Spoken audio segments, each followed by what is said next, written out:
The humid air of the islands hung heavy, thick with the scent of salt, decaying vegetation, and the underlying metallic tang of human desperation.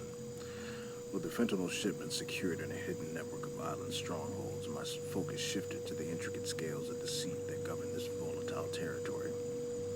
Calderon and his ilk were merely the surface layer, opportunistic scavengers feeding on the fringes of a deeper, more complex power structure. To truly control the flow of my illicit goods here, I needed to understand the currents beneath the surface, the subtle intertwining of local corruption with the distant, grasping tendrils of the mainland's regime. My initial movements were calculated and discreet. I established a temporary base in a dilapidated fishing shack, its proximity to the coastline offering both strategic advantage and a veneer of innocuousness. From here, utilizing a secure satellite uplink established through the bunker, I began to weave a delicate web of surveillance and information gathering. Nadine's tireless digital probes sifted through local communication networks, peeling back layers of encrypted chatter and financial transactions. The subliminal tones that saturated the mainland's airwaves were thankfully muted here, replaced by a rawer, more chaotic information landscape. Yet, even in this relative freedom, the subtle fingertips of Falky's influence were detectable in the standardized bureaucratic forms used by local authorities, and the occasional heavily censored news broadcasts that flickered across dusty screens in island taverns, and in the hushed whispers of certain names that carried the weight of off-island connections. My interactions with Calderon were terse, transactional, yet secured as payment and believed our arrangement concluded. A foolish assumption. It was a tool, and his usefulness was far from exhausted. Through him and his network of informants, I began to subtly probe the island's governance, its seemingly haphazard collection of petty officials and local strongmen. What I discovered was a more intricate system than initially apparent. Favors were exchanged not merely for coin, but for access, for influence, for a silent nod that extended far beyond the island shores. Certain individuals held sway that belied their official positions, their power rooted in unseen connections to the mainland, to shadowy figures within Falky's scrawling bureaucracy. These were the true gatekeepers, the ones who silently dictated the flow of all commerce, both legal and illicit. One name surfaced repeatedly in the fragmented data: Reyes. He had no ostensible public office, yet whispers followed him like shadows. Local merchants spoke of his arrangements, his protections, his ability to make problems disappear with a quiet word or a swift, brutal action. Calderon, when pressed indirectly, grew visibly uncomfortable, his usual bravado replaced by a guarded unease. Reyes, he's just a man who knows people, he mumbled, his eyes darting nervously. But the people Reyes knew, I suspected, stretched far beyond the confines of this island. I decided a direct approach, veiled in the guise of a visiting merchant seeking special accommodations for his unusual cargo. It was the most efficient way to gauge Reyes' influence. My appearance was carefully cultivated, expensive but understated clothing, a polite but firm demeanor, and a subtle air of authority that hinted at deeper connections. I found Reyes holding court in the back room of a dimly lit cantina, the air thick with cigar smoke and the murmur of hushed conversations. He was a man of middling years, his face fleshy and impassive, his eyes sharp and assessing, like those of a seasoned predator. Our initial exchange was a carefully choreographed dance of veiled intentions.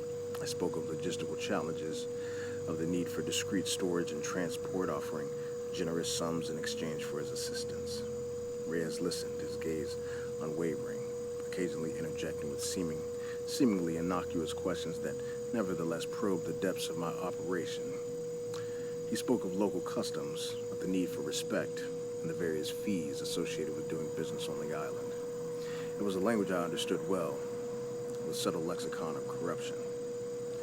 As our conversation progressed, I subtly introduced hints of my reach beyond the islands, mentioning partners with influence on the mainland, careful to avoid any direct affiliation. Reyes' eyes flickered almost imperceptibly at this, a flicker that did not escape my notice. He understood the implied threat, the suggestion that crossing me might have repercussions far beyond his local sphere of influence.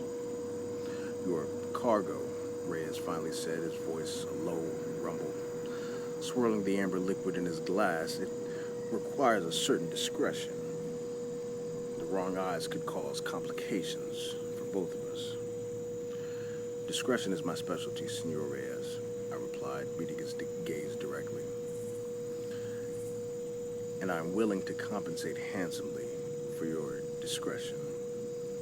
A mutually beneficial arrangement, wouldn't you agree?"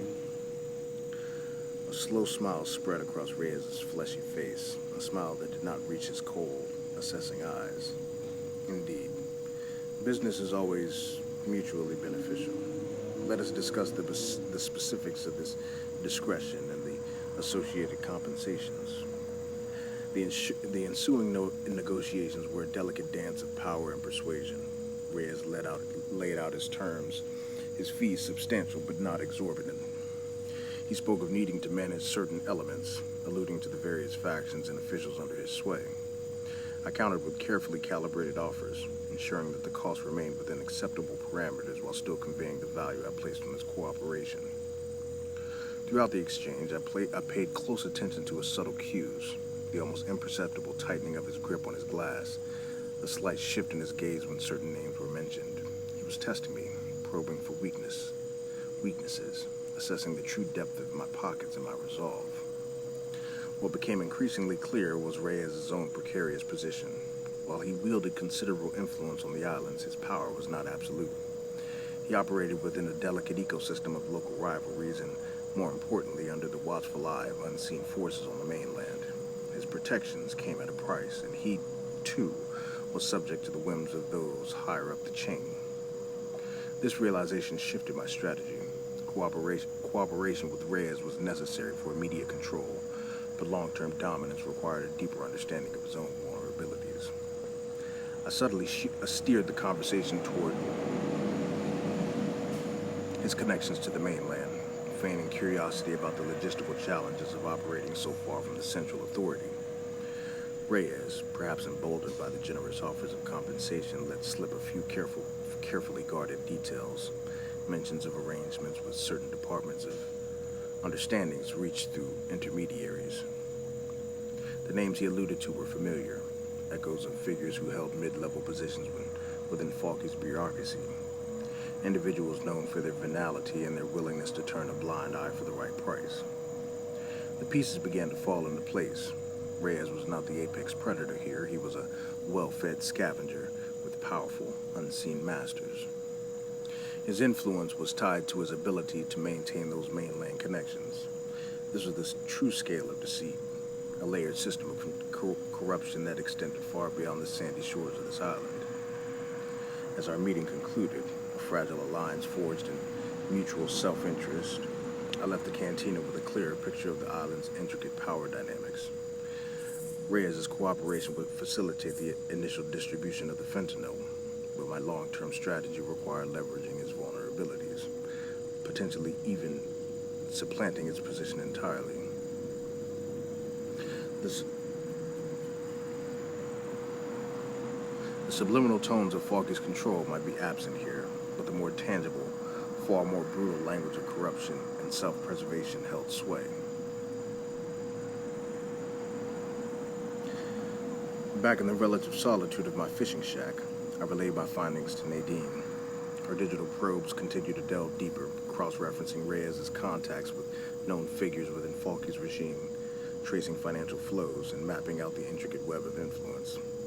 The underground abandoned rail systems of the mainland, I suspected, played a role even here, serving as unseen conduits for information and illicit goods that bypassed official channels.